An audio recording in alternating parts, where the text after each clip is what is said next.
아주 먼 옛날 조선 땅의 번화가에 뿌리 깊은 약재상 가문이 있었으니 그 이름은 바로 임시 가문이었습니다.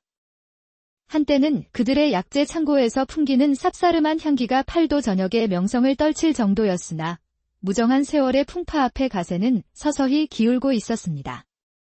가문의 대를 잇는 가주 임진사는 깊게 패인 주름만큼이나 무거운 시름에 잠겨 나날을 보냈습니다. 그에게는 장성한 두 아들이 있었지만 장남은 눈앞의 이익에만 눈이 멀어 임진사는 두 아들에게 가문의 미래를 맡길 수 없다는 사실에 매일 밤 깊은 한숨을 내쉬었습니다. 설상가상으로 오랜 숙적인 박씨 가문은 임시 가문의 몰락을 부채질하며 교활한 계략과 음해를 끊임없이 꾸미고 있었습니다. 이대로 가다가는 조상님들께 뵐 낯이 없구나. 가문의 명예가 내 대에서 땅에 떨어지게 생겼으니 저 못난 두 아들놈들에게는 도저히 이 중책을 맡길 수가 없는데 대체 이 위기를 어찌 헤쳐나가야 한단 말인가.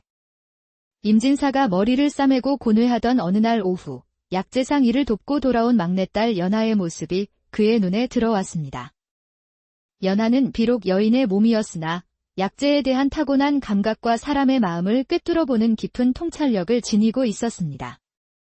그것은 두 오라비들과는 비교할 수 없는 비범함이었습니다. 그래, 이 아이라면 능히 가문을 다시 허나 연약한 계집의 몸으로 거친 상인들의 세계에서 살아나 내가 직접 아무도 임진사는 두 아들의 견제와 박가문의 음모 속에서 연하를 보호하고 그녀의 잠재력을 꽃피울 원대한 계획을 마음속 깊이 다짐했습니다. 며칠 후 두 아들이 이웃마을 잔치에 가 밤늦도록 돌아오지 않던 고요한 밤 김진사는 조용히 연하를 자신의 서재로 불렀습니다. 연하야, 너도 이미 알고 있겠지? 내 두 오라비에게는 가문의 미래를 맡길 수 없고 숙적박 가문의 음해는 날이 갈수록 심해지고 있다. 연하는 아버지 허나 나는 너에게서 희망을 보았다. 임진사는 낡고 빛바랜 나무함을 열어 연하 앞에 내밀었습니다. 함 속에는 세월의 흔적이 묻어나는 낡은 은비녀 하나가 놓여 있었습니다. 이것은 내 어미가 가장 아끼던 비녀이자 우리 가문의 대대로 전해 내려오는 물건이다. 겉보기에는 보잘것없어 보이지만 이 안에 우리 가문을 다시 일으킬 핵심 비밀이 숨겨져 있단다. 오직 지혜로운 자만이 그 비밀을 알아낼 수 있을 것이다. 연하는 조심스럽게 은비녀를 손에 쥐었습니다.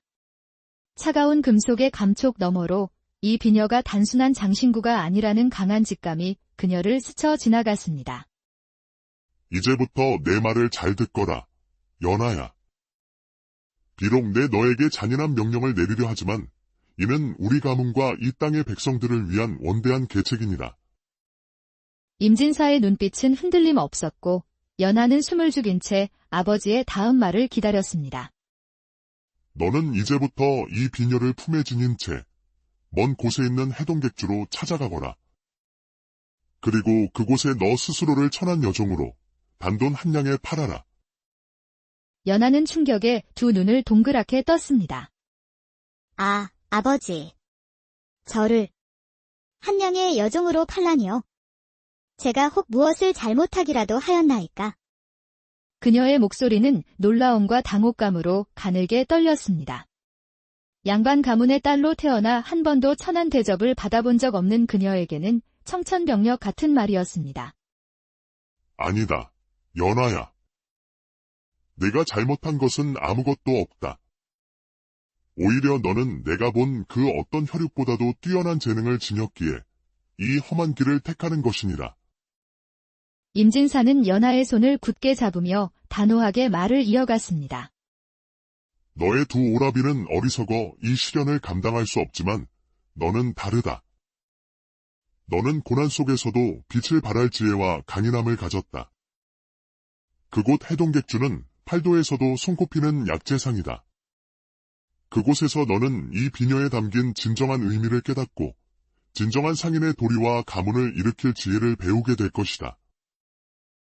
이는 내 오라비들처럼 겉만 번지르르한 배움이 아니라 온몸으로 부딪혀 얻어내는 살아있는 교육이 될 것이다. 연하는 아버지의 말을 듣는 동안 무능하고 탐욕스러운 두 오빠의 얼굴을 떠올렸습니다. 그리고 깨달았습니다. 아버지께서 자신을 파는 것이 아니라 가장 큰 기회를 주는 시험대에 올리는 것임을.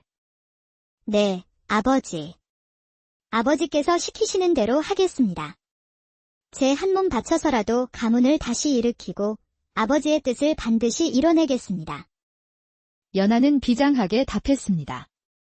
앞날이 예측 불가능한 고난으로 가득할지라도 아버지의 계획을 향한 깊은 신뢰가 그녀의 마음을 단단하게 만들었습니다. 이튿날 새벽, 동이 트기도 전에 연하는 낡은 은비녀를 품에 소중히 안고 정든 집을 나섰습니다. 며칠을 꼬박 걸어 마침내 해동객주가 있는 번화한 고을에 다다랐습니다. 해동객주의 규모와 명성은 임가문이 가장 번성했던 시절에도 감히 넘볼 수 없는 수준이었습니다. 연하는 주저하지 않고 객주의 문을 두드렸습니다.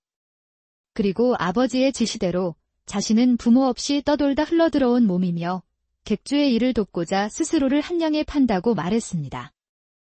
그 순간부터 연하의 삶은 180도 달라졌습니다. 그녀는 새벽별을 보며 일어나 밤늦게까지 온갖 굳은 일을 도맡아 했습니다. 하지만 다른 여종들과 하인들은 연하의 묵묵한 태도를 보고 양반 흉내나 낸다며 시기하고 괴롭히기 일쑤였습니다. 특히 객주에서 가장 오래 일했고 콧대가 높기로 유명한 마행수는 유독 연하를 못마땅하게 여기며 괴롭혔습니다. 어이, 연화. 내까짓 것이 이 무거운 단지를 언제 다 나르겠다는 게냐. 그 가녀린 팔로 감당할 수 있겠어. 쯧쯧. 내가 보기엔 내 고운 미색으로 고된 노동 대신 주인 어르신께 다른 재주를 부리는 게 더 빠를 것 같구나. 연하는 묵묵히 짐을 내려놓고 마행수를 똑바로 올려다보았습니다. 마행수님, 소인이 이곳에 온 것은 약재상의 일을 배우기 위함입니다. 제 팔이 무거운 짐을 드는 데는 서툴지언정 약재를 귀하게 여기는 마음은 행수님보다 천하지 않다고 감히 아랩니다. 이 계집이 감히 혓바닥을 놀려. 마행수는 분노했지만 연하의 눈빛이 너무나 당당하고 침착했기에 차마 손을 대지는 못했습니다. 그날 이후로도 연하는 비웃음과 차가운 시선 속에서 매일 밤 눈물로 베개를 적셨습니다. 하지만 그녀는 품속의 은비녀를 만지며 아버지의 말씀을 되새겼습니다. 지혜로운 자만이 그 비밀을 알아낼 수 있을 것이다. 그러던 어느 날 객주의 비상이 걸렸습니다. 납품된 귀한 흑삼 더미 속에 육안으로는 구별하기 힘든 다른 약초가 섞여 들어와 객주 전체가 혼란에 빠진 것입니다. 객주 주인과 행수들이 모두 모여 머리를 맞대고 고심하던 그때 약재 단지를 나르던 연하가 조용히 다가와 말했습니다. 소인이 감히 여쭙니다.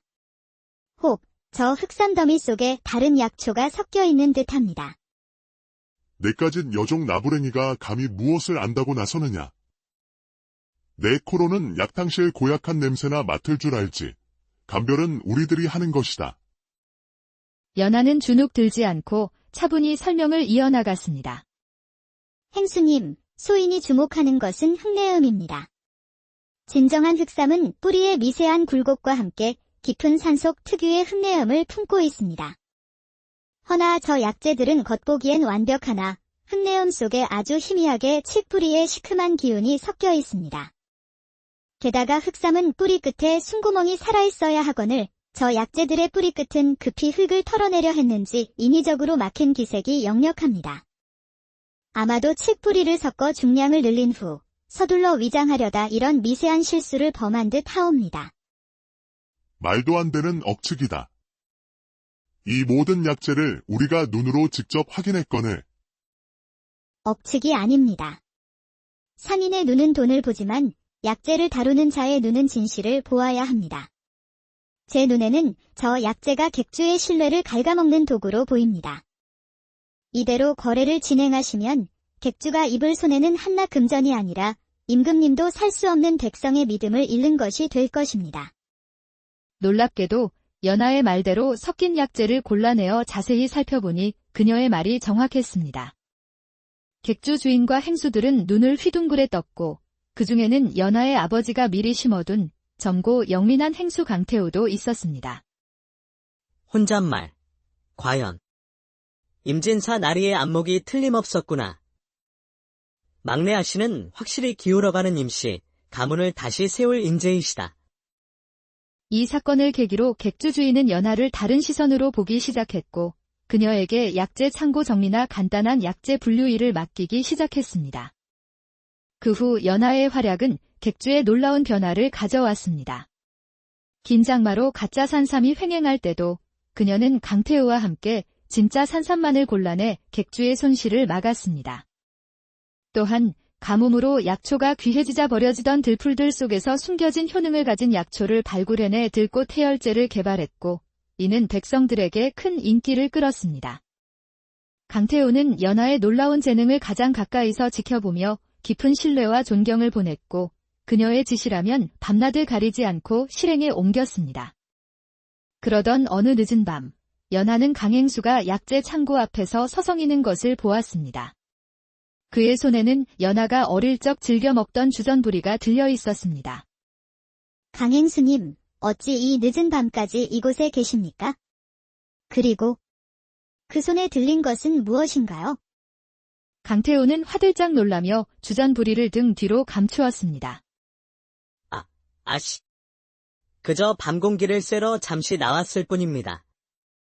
이 주전부리는 길을 가다 우연히 산 것이온데. 행수님, 제게 거짓을 고하지 마세요. 그것은 어릴 적 아버님께서 제가 약재 공부에 지칠 때마다 사주시던 것과 똑같습니다. 어찌하여 행수님께서 그것을 갖고 계시는지요? 지금 보니 왠지 행수님의 얼굴이 무척이나 익숙합니다. 강태우는 더 이상 숨길 수 없다는 듯 고개를 떨구고 마침내 자신의 정체를 밝혔습니다. 송구하옵니다. 연하 아씨. 소인은 사실 오래전부터 임 가문을 모시던 가문의 자제이옵니다.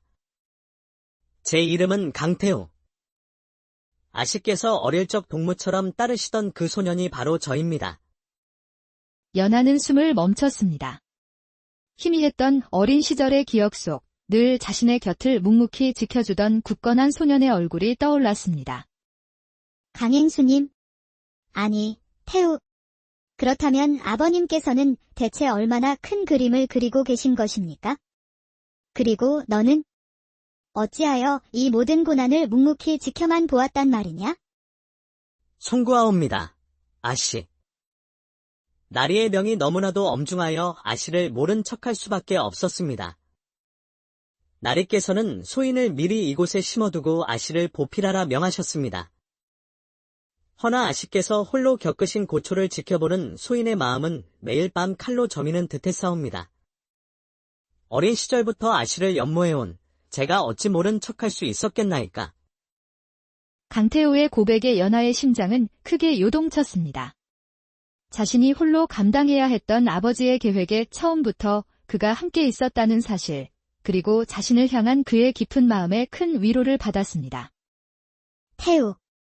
그래, 너는 그때도 지금도 변함없이 굳건하구나. 하여 아버님께서 너를 믿고 이곳에 먼저 보내셨겠지? 아씨. 소인은 이 모든 시련이 아씨를 더욱 위대한 분으로 만들 것이라 확신했습니다. 부디 이 비천한 소인과 함께 아씨의 그 지혜를 활짝 펼쳐주십시오. 아씨가 가문의 명예를 되찾는 그날까지 소인의 모든 것을 바치겠습니다. 그래, 태우. 이제 알겠다. 나는 혼자가 아니었구나. 그리하라. 이제부터 너는 나의 가장 든든한 버팀목이 되어주게. 우리는 함께 이 비녀에 담긴 가문의 비밀을 풀고 반드시 임가문을 부흥시킬 것이다. 그날 이후 연하의 이름과 해동객주의 명성은 삽시간의 팔도로 퍼져나갔습니다. 하지만 그녀의 성공을 시기하는 이들도 있었습니다. 특히 숙적인 박 가문을 따르던 약재상들과 소문을 듣고 찾아온 연하의 두 오라비가 그녀를 끌어내리려 했습니다. 저 계집이 우리 가문의 재산을 도적질하고 있다. 내가 무엇이기에 감히 가문의 재산을 마음대로 굴리느냐. 당장 돌아와라. 오라버니들. 제가 여종으로 천한 일을 할 때 두 분께서는 가문을 위해 무엇을 하셨습니까? 저는 아버지의 뜻을 받들어 가문을 지키는 일을 하고 있을 뿐입니다. 내까지 천출이 감히 가문을 논하느냐. 약초 냄새나 맡는 주제에.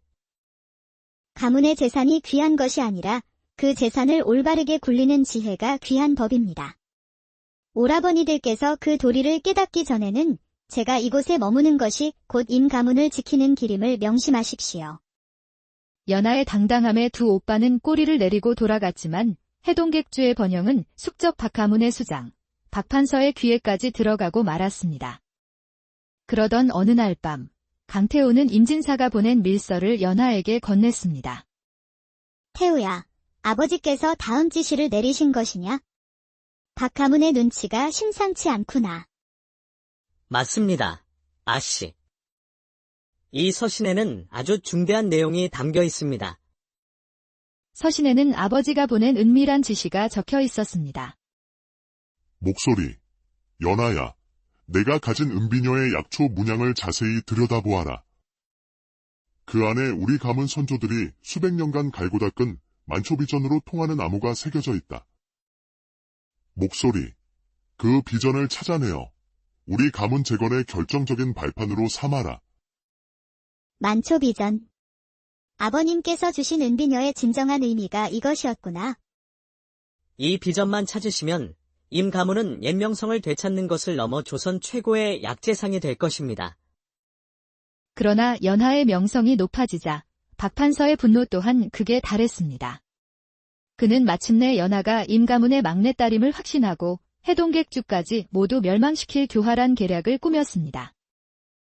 해동객주가 유통하는 가장 귀한 약재인 청심환에 치명적인 독초를 몰래 섞어 넣어라.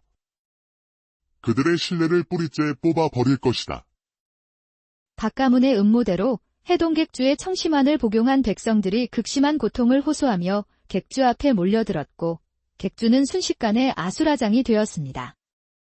연하. 이게 대체 무슨 일이냐? 자네가 관리하던 청심환에서 독초가 나왔다니. 당장 자네가 책임을 지게. 대감님, 소인은 결백합니다. 이것은 단순한 실수가 아니라 박가문의 치밀한 음모입니다. 저를 믿고 진실을 밝힐 시간을 주십시오. 객주 주인은 관아에 고발될 위협에 못 이겨 연하에게 시간을 주었지만 연하와 강태호는 밤낮으로 약재를 검사해도 아무런 증거를 찾지 못해 절망에 빠졌습니다. 바로 그때 연하의 두 오빠들이 또다시 나타나 그녀를 맹렬히 비난했습니다. 저 계집이 결국 가문과 해동객주를 모두 망치는구나.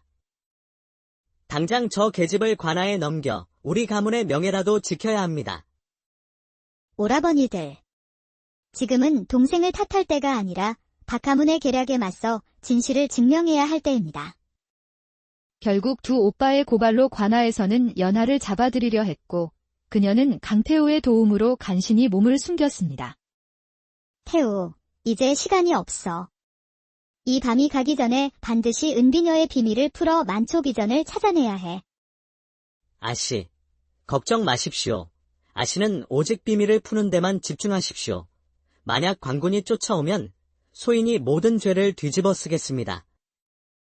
연하는 그의 희생적인 사랑에 눈물을 삼키며 마음을 다잡고 은비녀와 가문의 고문서를 펼쳤습니다. 떨리는 손으로 은비녀의 미세한 문양을 횃불 아래 비추고 아버지의 서신과 대조하던 순간 그녀는 마침내 암호를 풀어냈습니다. 찾았어, 태우. 만초비전의 암호를 해독했어. 비전에는 박가문이 청심환에 섞은 독초 사화자에 대한 내용이 기록되어 있었습니다. 사화자는 특수한 용액에 담갔을 때만 미세한 기포를 일으키며 정체를 드러냈습니다. 또한 박가문이 이 독초를 만주의 외딴 지역에서 독점적으로 공급받고 있다는 결정적인 정보까지 담겨 있었습니다. 이것이야말로 아버지께서 내게 주신 최후의 무기였어. 이 지혜로 그들의 모든 음모를 무너뜨릴 수 있어. 다음 날 아침, 연하는 강태호와 함께 당당하게 관아 앞에 나타났습니다. 관장님. 저희의 결백을 증명하러 왔습니다. 이 모든 사건은 숙적 박가문이 꾸민 음모이며 그 증거를 가져왔습니다. 소식을 듣고 달려온 박판서는 연하를 조롱했습니다. 겨우 여종 나부랭이가 증거라니. 자신의 죄를 덮으려고 감히 명문 가문인 나를 모함하는구나. 당장 저 천한 것을 잡아 가두시오. 박판서님, 이 청심환에는 육안으로 구별 불가능한 사화자라는 독초가 섞여 있습니다. 이 독초는 오직 박 가문만이 만주에서 독점적으로 유통하는 물건입니다. 연하는 비전서에 적힌 대로 가져온 특수한 약초 용액을 약재 샘플에 부었습니다. 잠시 후 약재에서 미세한 기포가 올라오기 시작했습니다. 보십시오. 이것은 박 가문이 고의적으로 독초를 섞었다는 명백한 증거입니다. 이 독초는 저희 임 가문의 비전이 아니었다면 그 누구도 밝혀내지 못했을 것입니다. 그 순간 강태호가 앞으로 나서며 박 가문의 독초 공급처 명단을 증거로 내밀었습니다. 박판서님, 더 이상 거짓을 고하지 마십시오. 임진사 나리께서는 이 모든 상황을 내다보고 이 증거를 미리 준비해 두셨습니다. 증거는 명백하다. 박판서는 백성을 해치고 약재 유통 질서를 문란하게 한 죄가 크다. 당장 박판서와 그 일당을 모두 잡아들여라. 박판서의 음모는 만천하에 드러났고 박 가문은 몰락했습니다. 해동객주는 모든 혐의를 벗고 이전보다 더 큰 명성을 얻게 되었습니다. 객주 주인은 연하의 비범함에 감동하여 그녀에게 객주의 주인이 되어달라고 청했습니다. 연하 아씨. 소인이 아씨의 진가를 알아보지 못했소. 부디 이 해동객주를 맡아 조선의 약재 유통을 바로잡아 주시오. 그 무렵 모든 소식을 전해 들은 임진사가 마침내 해동객주를 찾아왔습니다. 연하는 한 걸음에 달려가 아버지의 품에 안겼습니다.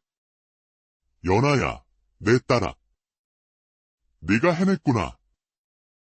가문을 구하고 백성들에게 참된 상인의 도리를 보여주었으니 이 아비는 더 바랄 것이 없다. 아버지. 이제야 아버지의 깊은 뜻을 모두 깨달았습니다. 제가 겪은 모든 고초는 이 지혜를 얻기 위한 시련이었음을.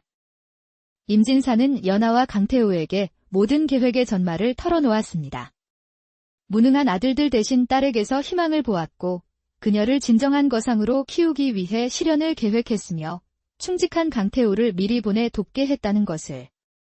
한편 연하의 두 오빠는 자신들의 어리석은 행동이 만천하에 알려지자 수치심에 고향을 떠나 떠돌이 신세가 되고 말았습니다.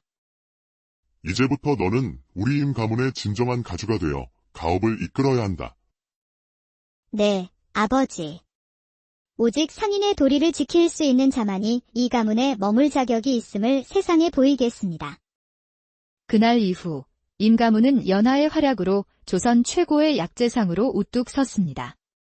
그녀는 백성들을 위해 약재 품질을 혁신하고 사람을 살리는 상인의 본분을 지켰습니다. 그리고 연하의 곁에는 언제나 강태우가 있었습니다. 그는 더 이상 하인이 아닌 연하의 든든한 동반자이자 오른팔이 되어 가문을 함께 이끌었습니다. 마침내 연하는 그의 변치 않는 사랑에 감사를 표하며 그의 손을 잡았습니다. 태우야, 이제 임 가문은 너와 나의 가문이다. 우리 함께 백성들이 믿고 따를 수 있는 진정한 상인의 나라를 만들어 가자꾸나. 아씨. 소인에게 이토록 큰 영광을 주시다니. 아씨가 계신 곳이 곧 소인이 있어야 할 곳입니다.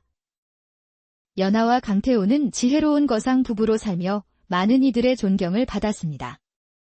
이 이야기는 타고난 재능도 시련과 노력을 통해 비로소 세상의 빛을 발할 수 있다는 교훈을